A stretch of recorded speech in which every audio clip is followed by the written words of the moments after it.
사랑하는 형제자매 여러분, 오늘 하루는 어떠셨나요? 분주한 일상 속에서 잠시 숨을 고르고 우리 영혼을 위한 귀한 양식을 나누는 이 시간에 오신 모든 분들을 진심으로 환영합니다. 이 말씀이 여러분의 마음에 깊은 위로와 새로운 힘을 더하기를 소망합니다. 혹시 이 이야기가 주변에 힘들어하는 다른 누군가에게도 힘이 될 것이라 생각하신다면 공유하기를 통해 하나님의 사랑을 전해주세요. 여러분의 작은 나눔이 누군가에게는 절실한 희망의 메시지가 될 수 있습니다. 이 채널을 구독하고 함께 해주시는 모든 분들의 삶에 하나님의 놀라운 은혜와 평강이 가득하기를 기도합니다. 우리는 때로 극심한 분노와 격정에 휩싸일 때가 있습니다. 그런 상태에 빠지면 우리는 마치 다른 사람이 된 것처럼 행동하곤 합니다. 내 본래 모습이 무엇이었는지 까맣게 잊어버리고 오직 내가 처한 비참한 상황에만 매몰되고 맙니다. 혹시 지금 그런 혼란을 겪고 계시지는 않습니까? 내가 처한 상황과 나의 존재 자체를 혼동하고 있지는 않으신가요? 성경 속 인물 기드온이 바로 그랬습니다. 물론 여러분은 기드온보다 훨씬 더 훌륭하고 거룩한 분들일 수 있습니다. 하지만 적어도 저는 기드온의 마음을 너무나 잘 이해합니다. 그는 하나님께서 세우신 사사들 가운데 단연 최고라고 할 수 있는 인물이었습니다.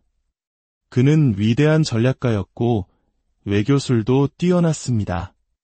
싸우려는 자들을 말로 설득하여 진정시킬 줄 알았지만 동시에 싸워야 할 때에는 누구보다 용맹한 전사였습니다.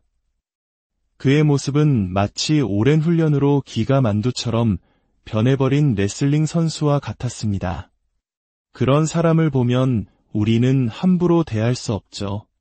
그가 어떤 힘든 과정을 거쳐왔는지 알기에 오히려 더 정중하게 대하게 됩니다. 먼저 지나가시죠. 제가 문을 잡아드리겠습니다. 하고 말입니다. 기드온은 바로 그런 강인함과 거친 면모를 동시에 지닌 사람이었습니다. 하지만 그런 그가 깊은 절망감에 빠져 있었습니다.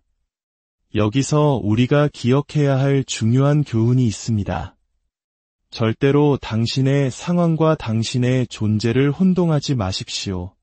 우리는 너무나 쉽게 그 함정에 빠지곤 합니다. 사사기 6장을 보면 기드온은 포도주 틀에서 몰래 밀을 타작하고 있었습니다. 상상해 보십시오. 본래 밀 타작은 넓은 타작마당에서 바람을 이용해 해야 하는 일입니다. 하지만 그는 미디안 족속의 눈을 피해 좁고 깊은 포도주를 짜는 구덩이에 숨어서 그 일을 하고 있었던 것입니다. 그는 용사였습니다. 그러나 지금은 포도주 틀 안에 숨어있는 겁쟁이처럼 보입니다. 우리는 이 역설적인 모습에 잠시 멈추어 경탄해야 합니다. 한 위대한 용사가 포도주 틀 안에 갇혀 있을 수 있다는 사실. 위대한 남성이 끔찍한 악습에 갇혀 허우적댈 수 있다는 사실. 위대한 여성이 만성적인 고통과 우울감의 시간을 통과하고 있을 수 있다는 사실을 말입니다. 당신은 당신이 처한 상황 때문에 당신 안에 있는 위대한 존재를 보지 못할 수 있습니다.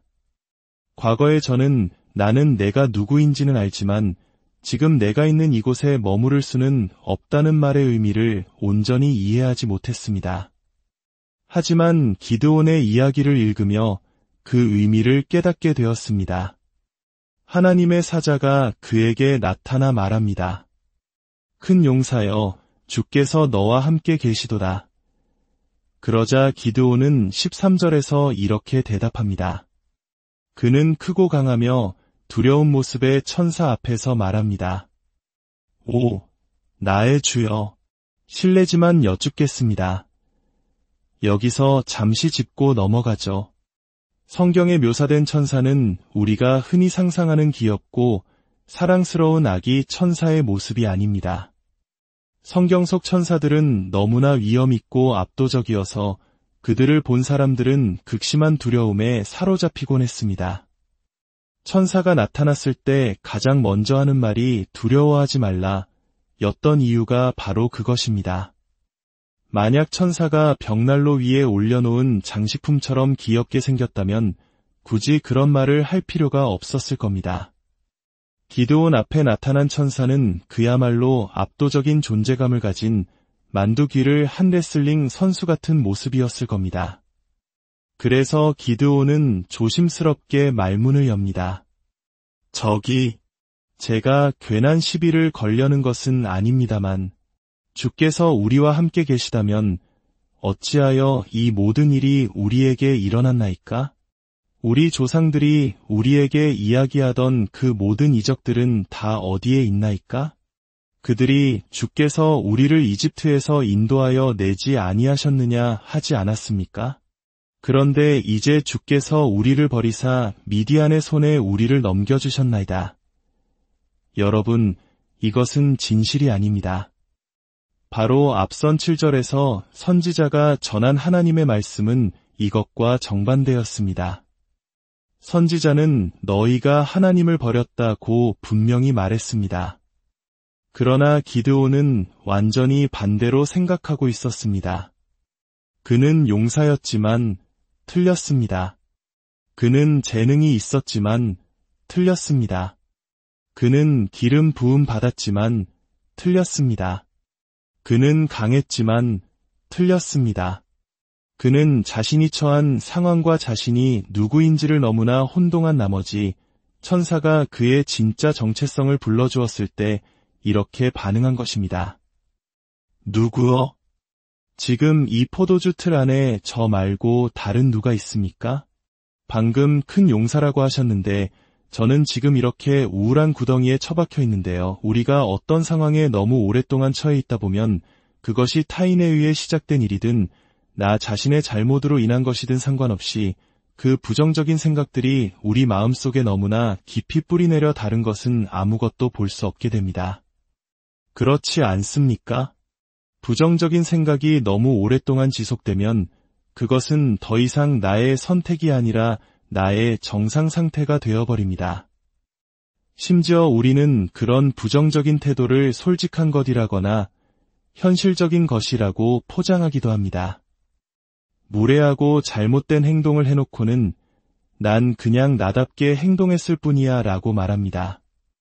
하지만 하나님께서는 오늘 우리에게 말씀하십니다. 그것은 더 이상 내가 아니다. 나는 너를 그곳에서 건져 올리고 있다. 나는 너를 그 상태에서 불러내고 있다. 조금 더 높은 곳으로 올라오너라. 내가 너를 통해 할 일이 있단다. 하나님께서는 기드온에게 너는 큰 용사다 라고 말씀하셨습니다. 하나님께서는 기드온 자신도 보지 못하는 그의 본질을 보시고 그의 정체성을 확인시켜 주셨습니다. 이것을 보며 저는 궁금해졌습니다. 이야기 속에서 무언가를 걸러내고 있는 것은 기드온뿐일까요? 혹시 하나님께서도 무언가를 거르고 계신 것은 아닐까요? 이야기에서 제가 본 첫 번째 그림은 바로 체질하는 기드온입니다. 제 첫 번째 요점은 바로 체질입니다. 기억하십시오. 우리를 들어 올리시기 전에 반드시 체질이 먼저 와야 합니다. 만약 하나님께서 우리의 삶에서 잘못된 태도나 생각을 체질하여 걸러내지 않으신 채 우리를 어떤 자리로 높이신다면 우리는 하나님께서 주신 그 자리를 스스로 망쳐버리게 될 것입니다. 혹시 이 체질의 과정을 건너뛰려고 했던 경험이 있으신 분 계십니까? 에이, 그냥 대충 하고 넘어가자 라고 생각했다가 어떻게 되셨나요? 마음속에서 17개의 경고음이 울리는데도 무시하고 강행했던 일은 어떤 결과를 낳았나요? 제 친구 중 한 명은 어떤 여성과 결혼해야 할지 하나님께 기도했다고 합니다. 그런데 그 여성이 너무나 매력적이어서 하나님의 응답을 듣고 싶지 않았다고 합니다. 어느 날 그들은 차 안에서 다퉜고 그녀가 차를 몰고 떠나려는 것을 막기 위해 창문으로 손을 뻗어 차 키를 빼앗으려 했습니다. 그러자 그녀는 창문을 올려 그의 팔을 끼운 채 10초 동안이나 꽉 조였다고 합니다. 그럼에도 불구하고 그는 결국 그녀와 결혼했습니다. 우리는 무언가를 너무나 간절히 원할 때 이처럼 어리석은 결정을 내리곤 합니다. 아니야, 이게 내가 원하는 거야. 난 이미 결정했어 라고 고집을 부립니다. 하지만 여러분, 반드시 하나님께서 그것을 체질하시도록 내어드려야 합니다. 혼자인 게 너무 외로워요 라고 느껴질 때 바로 그때 하나님께서 당신의 그 마음을 체질하시도록 맡겨야 합니다. 저는 비참한 결혼 생활을 하느니 차라리 체질을 거친 거룩한 싱글로 남겠습니다. 하나님께서 제 삶에 불필요한 것들을 모두 걸러내 주시기를 원합니다.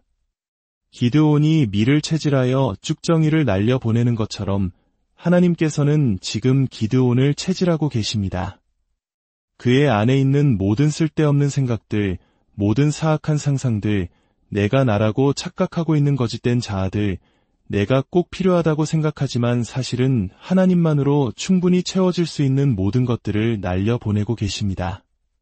어렸을 때는 아이처럼 말하고 생각했지만 이제는 장성한 사람으로 자라나야 할 때입니다.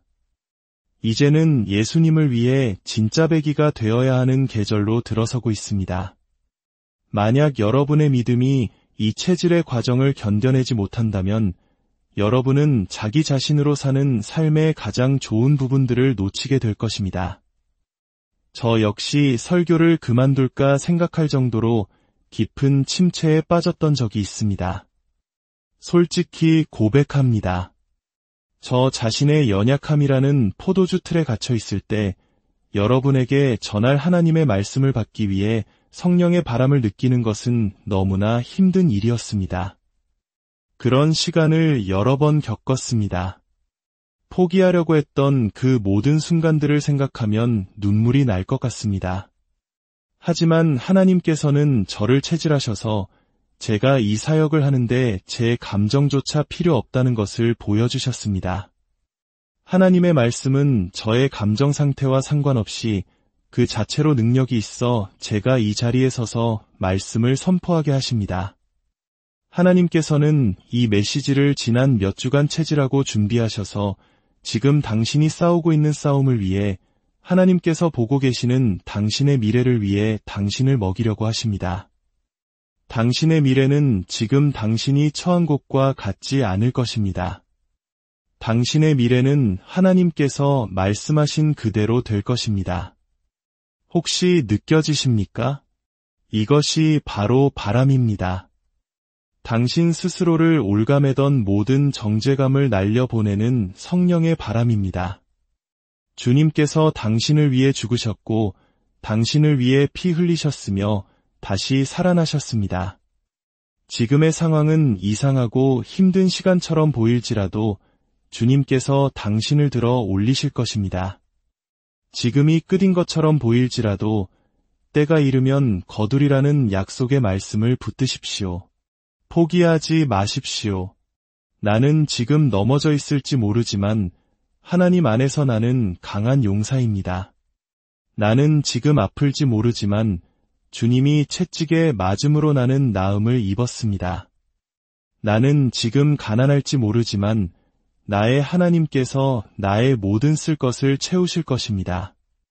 나는 내가 누구인지 압니다. 그리고 나는 더 이상 이 절망의 포도주 틀에 머물러 있지 않을 것입니다. 이곳에서 죽는다면 나의 자녀들은 이 승리의 말씀을 전해 듣지 못할 것입니다. 지금 당신이 무엇을 위해 싸우고 있는지 그 중요성을 아십니까?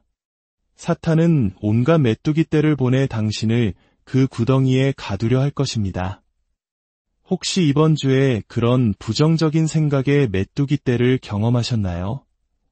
어떤 심리학자는 이것을 자동적 부정사고 증후군이라고 부릅니다. 부정적인 생각이 너무나 자동적으로 튀어나와 그것이 마치 나 자신인 것처럼 착각하게 되는 것입니다. 하나님께서 무언가를 하시려고 할 때마다 숨어버리는 것이 나의 자동적인 반응이 되어버립니다. 하지만 하나님께서는 당신의 포도주 틀 안으로 그분의 말씀을 보내고 계십니다. 하나님께서는 미디안의 손에 억압받던 그의 백성을 보셨습니다. 그분은 죄에 억압된 당신을 보셨고 수치심에 억압된 당신을 보셨습니다. 하나님께서 당신을 밖으로 꺼내시기 전에 먼저 당신 안으로 들어오셔야만 합니다. 지금 그분이 당신의 마음속으로 들어가고 계십니다. 당신은 그분을 밀어내려 애썼지만 소용없었을 겁니다. 왜냐하면 당신 안에는 잠자는 사자가 있기 때문입니다. 당신은 하나님의 자녀이기 때문입니다. 오늘 당신이 처한 상황이 아니라 하나님께서 말씀하시는 당신의 진짜 정체성을 붙드시길 바랍니다. 당신은 하나님의 눈에 보배롭고 존귀한